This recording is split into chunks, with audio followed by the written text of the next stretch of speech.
নিয়ে ও আমাদের সাথে কমিউনিকেট করে। যদিও আমরা নেটওয়ার্কিং বুঝি না বা এর ভিতরে ফান্ডামেন্টাল তো অত ভালো আমাদের জানা সম্ভব না এত শর্ট টার্মে। যারা নেটওয়ার্ক ইঞ্জিনিয়ার তারাই ভালো করে জানে। আমরা জাস্ট শুধু আমাদের প্রয়োজনে যতটুকু প্রয়োজন পড়বো, রিয়েল লাইফে আমরা যেই জিনিসগুলো ইন্টারেক্ট করবো, আমরা শুধু নেটওয়ার্কিং এর ওই বিষয়গুলি কমপ্লিট করবো। তো আমাদের কমিউনিকেশন চ্যানেলও বিল্ড হয়ে গেল। এখন আসতেছে গ্রাউন্ডও রেডি, কমিউনিকেশনও রেডি। তো কমিউনিকেশন যে চ্যানেলটা আছে, এই চ্যানেলটা কিছু সিকিউরিটি মেকানিজম মেনটেন করে, যাতে আপনার সাথে আর আপনি যার সাথে খেলতেছেন তার সাথে কথোপকথনে কমিউনিকেশনের সময় অন্য কেউ ইন্টারাপ্ট না করতে পারে। এই জন্য আছে ক্রিপ্টোগ্রাফি। তো এটা তো আমাদের প্রয়োজন নাই। তো আমরা এই ক্রিপ্টোগ্রাফি শিখতেছি কেন?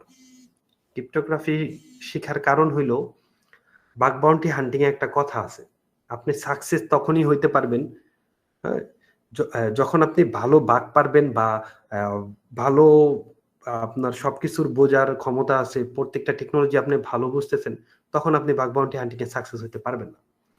বাগ বাউন্টি হান্টিং এ আপনার সাকসেস হইলে সবার আগে যে জিনিসটা বুঝতে হইব যে আসলে একটা রিকোয়েস্ট বা একটা প্রোগ্রাম কখন আপনার ছাইরা দিতে হইব, এই জিনিসটা আপনার সবার আগে বুঝতে হইব। যদি আপনি এই জিনিসটা বুঝতে পারেন যে আসলে এই প্রোগ্রামটা সিকিউর, এটারে আমার এখন ছাইরা দেওয়া উচিত, এটাতে আমার আর টেস্ট করা, মানে একটা রিকোয়েস্ট নিয়ে আপনি অনেকক্ষণ ঘাটাঘাটি করতেছেন, তো আপনি দেখতেছেন যে আসলে যেই ধরনের সিকিউরিটি ফ্লো থাকতে পারে ওই সব কয়টাই সিকিউর আছে। এই জিনিসটা যখন আপনি বুঝতে পারবেন তখন আপনার মধ্যে এই উপলব্ধি আসবে যে না, এখন আমার এটারে ছাইড়া দিতে হইব। যখন আপনি এই জিনিসটা বুঝতে পারবেন তখন আপনি একজন সাকসেসফুল বাগ বাউন্টি হান্টার হইতে পারবেন। আর এই জিনিসটা বুঝতে হইলে আপনার এই যে কমিউনিকেশনের চ্যানেলের যে সিকিউরিটি মেকানিজম আছে, এটা মূলত ডিপেন্ড করে টেকনোলজি ছাড়া আপনার ক্রিপ্টোগ্রাফির উপরে।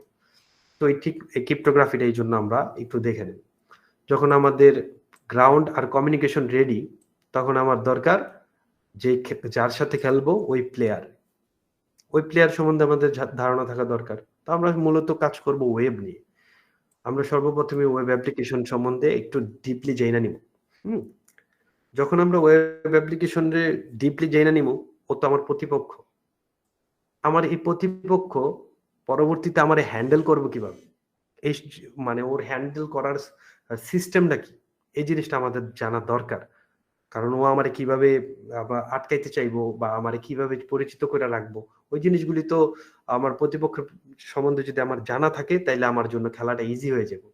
এই জন্য এই যে আমার প্রতিপক্ষ আছে ওয়েব অ্যাপ্লিকেশন, ও আমার সেশনগুলি কিভাবে ম্যানেজমেন্ট করে, এই জিনিসগুলি আমরা শিখে নিব। মানে শিখা বলতে কি, যতটুকু পারি আয়ত্ত করে নিব।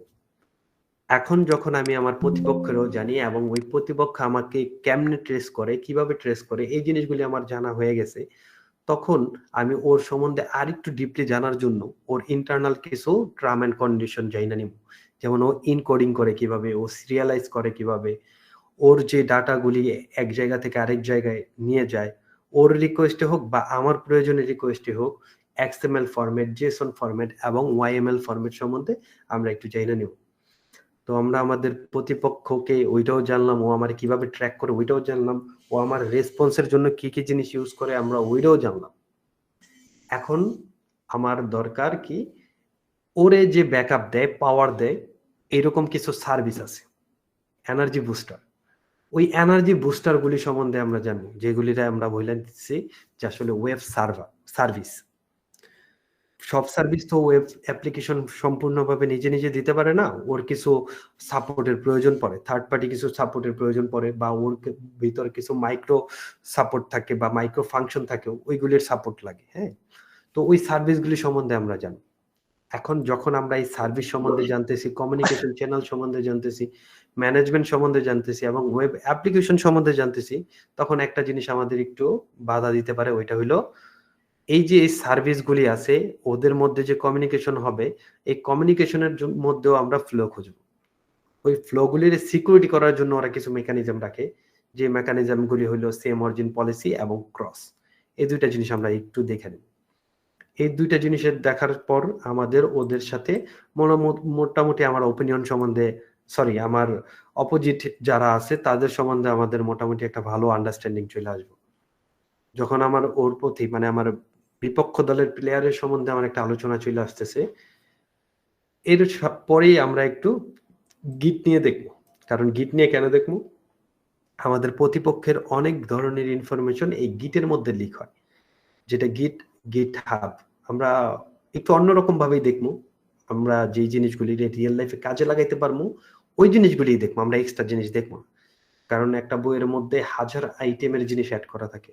বাট রিয়েল লাইফে আমাদের ওই জিনিসগুলি কাজে লাগে না। হুম? তো আমরা গিট দেখব। এখন যখন আমাদের প্রতিপক্ষ সম্বন্ধ জানা শেষ, আমাদের মাঠ সম্বন্ধেও মোটামুটি ভালো জানা হয়ে গেছে, তখন আমরা চলে আসবো আমাদের খেলার মডিউল বা ম্যাথোলজির মধ্যে, যে আসলে আমরা খেলবো কিভাবে।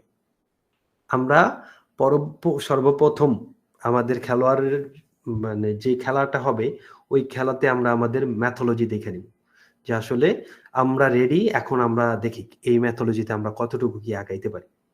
যখন আমাদের ম্যাথোলজি আয়ত্ত হয়ে যাব, এরপরে আসবো আমরা ওয়েব রিকোয়েস্ট। ওয়েব রিকোয়েস্টে কেন আসবো?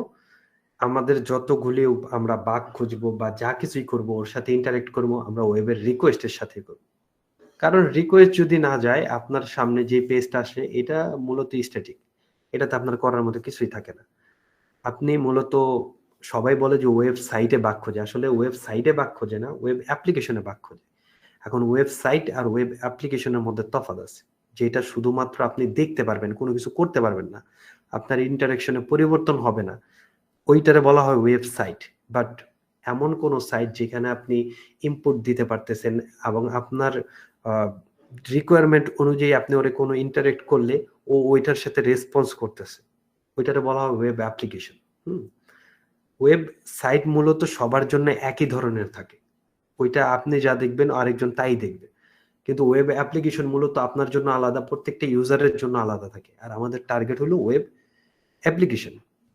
তো এই যে রিকোয়েস্ট গুলি কিভাবে আসে যায়, এইগুলি সম্বন্ধে আমরা খুব ভালোভাবে ধারণা নিয়ে নিব, যেগুলি নিয়েই আমরা মূলত বাগ হান্টিং এর 75% সময় কাটাবো। রিয়েল লাইফের কথা বলতেছি, ক্লাসে না। 75% সময় আপনার এই রিকোয়েস্টের সাথেই থাকতে হবে। তো এই রিকোয়েস্ট নিয়ে আমরা দেখবো। এই রিকোয়েস্টের পরে আমরা দেখে নেব ওয়েবের প্রক্সি। ওয়েবের প্রক্সি দেখবো কি কারণে? যে রিকোয়েস্ট গুলি নিয়ে আমরা কাজ করতেছি, এগুলির আমরা সরাসরি হ্যান্ডেল করতে পারবো না বা মডিফাই করতে পারবো না। করা যায়, বাট অনেক টাফ হয়ে যায়। তো আমরা যখন নিউ, তখন তো আমাদের জন্য আরো বেশি টাফ। তো এই ক্ষেত্রে আমরা ওয়েব প্রক্সির মাধ্যমে আমাদের প্রত্যেকটা রিকোয়েস্টে মডিফাই করতে পারবো এবং রেসপন্সটাও দেখতে পারবো খুব সুন্দরভাবে, স্থির মতো সময় নিয়ে দেখতে পারবো আর কি। এই জন্য আমরা প্রক্সিটা দেখে নেব। তারপরে আমরা চলে আসবো ইনফরমেশন গ্যাদারিং।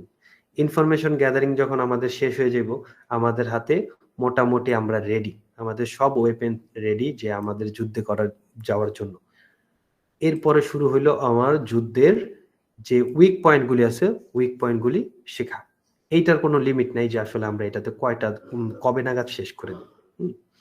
তো এই জায়গায় আমরা কন্টিনিউ লার্নিং বাগ রাখছি, কারণ আমরা একটার পর একটা বাগ শিখতেই থাকবো। কারণ আমি একটা জিনিস বিলিভ করি, আপনি যদি একটা বাগের পিছনে 1 মাস সময় দেন, আপনি ওই বাগের বস হয়ে যাবেন। এর ভিতরে আর কিছু থাকেই না। একটা বাগের মধ্যে যদি আপনি 1 মাস সময় দেন। সবাই শুধু কমপ্লেইন করে, আমারে মেসেজ করে যে, "ভাই বাগ খুঁজতেছি, পাইতেছি না, খুঁজতেছি, পাইতেছি না।" ভাই আপনি পাইবেন কিভাবে? আপনি বাগগুলি শিখছেন, মানে একসাথে ১০-১২ টা বাগ শিখছেন, শিখার মতো একটাও শিখেন নাই। আপনি ভাই ১০-১২ টা বাগ যতটুকু সময় দিয়ে শিখছেন, আপনি একটা বাগের পিছনে ততটুকু সময় দেন। দেখেন আপনি ওই একটা বাগেই বাউন্টি পাবেন। ওই ১০-১২ টা বাগ লাগে না। ইভেন আপনার জীবনকালে আপনি ১০-১২ টা বাগে এক্সপার্ট হয়ে গেলেও, শেষ সময়ে আইসা দেখবেন আপনি ৩ টা বা ৪ টা বাগের মধ্যে আপনার ফেভারাইট হয়ে গেছে। ওইগুলিতেই আপনি হান্ট করবেন। তো এটা ছিল আমার প্রাথমিক নোট। এই নোট নিয়ে আপনাদের কথা বলার অবশ্যই রাইট আছে। আপনারা চাইলে আমি নোটও চেঞ্জ করতে পারি। সবকিছু চেঞ্জ করতে পারি। মডিউল বলেন, যাবতীয় যা কিছু আছে সবকিছু পরিবর্তন করতে পারি। আমার আজকের উদ্দেশ্য ছিল আসলে আপনারা যারাই এখানে আসবেন, সবাইরে এই জিনিসগুলো শেয়ার করা, এবং শেয়ার করার পরে আমি সিউরই ছিলাম যে আসলে অলরেডি যারা কাজ করতেছে এমন অনেক মানুষ থাকবে, অভিজ্ঞ যারা আছে অভিজ্ঞতাশীল। তাদের থেকে পরামর্শ নিয়ে আমি আমার এই মডিউল হালকা পাতলা চাইলে পরিবর্তন করতে পারি। এটা আমার মানে ৬ বছরের অভিজ্ঞতা। এই ৬ বছরের যে এক্সপেরিয়েন্স এর মাধ্যমে আমি যতটুকু বুঝলাম যে এইটা দিয়ে আসলে আপনি কাজ শুরু করতে পারেন। কিন্তু এই কাজের আপনি যদি স্পিড আপ করতে চান তাহলে আপনার আরো কিছু জিনিসের দরকার আছে। যেমন আপনার ব্যাশ জানতে হইব। তারপর হইলো আপনার আ লিনাক্স সরি লিনাক্স না, এই পাইথন এবং জাভাস্ক্রিপ্ট সম্বন্ধে জানতে হইব। ইনপুট ফিল্ড সম্বন্ধে জানতে হইব। ওইসব জিনিসগুলি আমি বাদ দিছি। কারণ ওইগুলি আপনার কাজের স্পিড আপ করব। আর এগুলি আপনার কাজ চালায় যাইব। তো আমরা কাজ করতে, করতে আমাদের বাকি যে জিনিসগুলি আছে ওইগুলি আমরা শিখে নিব। ঠিক আছে? কিন্তু এখানে কন্টিনিউ বাগের রাখছি কি কারণে? আর ওয়েব অ্যাপ্লিকেশনের ম্যাথোলজিটা আমি আগে রাখছি কেন? এই পর্যন্ত যদি আমরা কমপ্লিট করতে পারি, আমরা রিয়াল লাইফ হান্টিং এ যাওয়ার জন্য রেডি হয়ে যাব। বাগ না জেনেই রিয়াল লাইফ হান্টিং এ রেডি হয়ে যাবো কি কারণে বলতেছি? যখন এই পর্যন্ত আমরা কমপ্লিট করলাম, তখন আমাদের ওয়েপেন্স রেডি।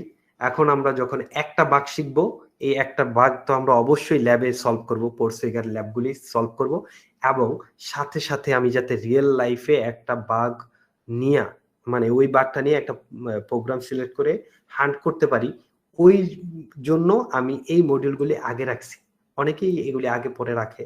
বাট আমার কাছে এইভাবে সিরিয়ালাইজ করা সুন্দর মনে হইছে বা আপনাদের জন্য সহজ হইব মনে হইছে। এজন্য আমি এইভাবেই করছি। আর আরেকটা বিষয় হইলো আমরা আজকে Google Meet এ এখানে মিটিং করতেছি। বাট আমি চাই আপনারা সবাই Discord এ চলে আসেন। Discord এ চলে আসলে আমার প্রত্যেকটা ক্লাসের নোট আমি আপনাদের ওই Discord এ একটা সিরিয়াল মেইনটেইন করে বিভিন্ন রিসোর্স আকারে রাইখা দিতে পারবো যে আপনি আজকে যদি নাও কমপ্লিট করতে পারেন বা আ কোনো একটা সমাধানের দরকার পড়লে আপনার নোটটা আইসা দেখতে পারতেছেন। তারপরে আমাদের এখানে যারা আছে অলরেডি আমাদের আ প্রায় ১২-১৩ জনের একটা মেম্বার গ্রুপ আছে। ওরা সবাই ২ বছর যাবৎ হান্ট করতেছে। ওরা সবাই আপনারে ইমিডিয়েটলি আপনার একটা সাপোর্ট করতে পারে। কারণ আপনি আজকে শুক্রবার আমাদের সাথে ক্লাস করতেছেন, আবার নেক্সট ফ্রাইডেতে আপনার ক্লাস। এর মধ্যে যখন আপনি যেই টপিকগুলি নিয়ে শিখতেছেন, আমাদের ক্লাস রিলেটেডই শিখতেছেন, কোন একটা প্রবলেম হয়ে গেলে আপনি এই সমাধান কই খুঁজবেন? অন্য কোথাও খুঁজতে গেলে আপনার সময় নষ্ট হইব, দেখতে পারবেন না। আপনি যদি আমাদের Discord চ্যানেলে জয়েন থাকেন, ওইখানে আপনি একটা মেসেজ করে দিলে কেউ না কেউ আপনার ওই অ্যান্সারটার একটা সমাধান দিয়ে আপনার যে প্রবলেম আছে, ওই প্রবলেমের সমাধান দিয়ে দেব। তো এজন্য যদি আমরা Discord এ আসি, আমরা Discord এ থাকলে আমাদের যে রিসোর্স গুলি আছে ওইগুলিও সাজানো গোছানো থাকলো। আমাদের কোনো প্রবলেম হইলে আমরা ইমিডিয়েটলি সলিউশন পাইলাম এবং আমাদের সাথে একটা কমিউনিকেশন চেইন আপ থাকলো। এটা ছাড়াও আমরা Discord এ একটু এড করতে চাইতেছি কি কারণে? আমরা একটু রুলসও এপ্লাই করব। কারণ আমরা ফ্রিতে শিখাইতেছি দেখে যে আমাদের সময়ের মূল্য নাই, ব্যাপারটা এরকম না। আমরা দেখব যে আসলে আপনি কাজ করতেছেন কিনা। যদি আপনার এক্টিভিটিস না দেখি, এক ক্লাস আপনি আসেন নাই, পরের ক্লাস যদি আপনারা না পাই আমরা আপনারে কিক মেরে দেব। এবং আমাদের সাথে কমিউনিকেশন করার যত চ্যানেল আছে সব বন্ধ করে দেব। আর এইটা যদি আমরা না করি তাহলে ফ্রিতে পাইলে ওই সবাই বাঙালি তো মানে ওইভাবে মূল্য দেব না। কিন্তু আমি বলতেছি যে আপনারা পেইড কোর্স যারা করছেন, আমি কয়েকটা আ গ্রুপের পোলাপানদের দেখছি যে আসলে ওরা যার কাছে শিখে ওরে কোয়েশ্চেন করার মতো এবিলিটি রাখে না। হুম? মানে সুযোগ দেয় না, মিউট করে রাখে। কিন্তু আপনারা আমাদের সম্পূর্ণভাবে জবাবদিহিতার মধ্যে রাখতে পারেন। কারণ আপনারা আপনাদের মূল্যবান নেয়ামত এই দুনিয়াতে যেটা দিছে আল্লাহ সময়, ওইটা আমাদের দিতেছে। ইনশাআল্লাহ আমরা আমাদের যথেষ্ট পরিমাণে চেষ্টা করব যাতে আপনাদের এই সময় বিফলে না যায়। ঠিক আছে? এজন্য সবাই একটু কষ্ট করে আমরা Discord এ চলে আসব। ঠিক আছে?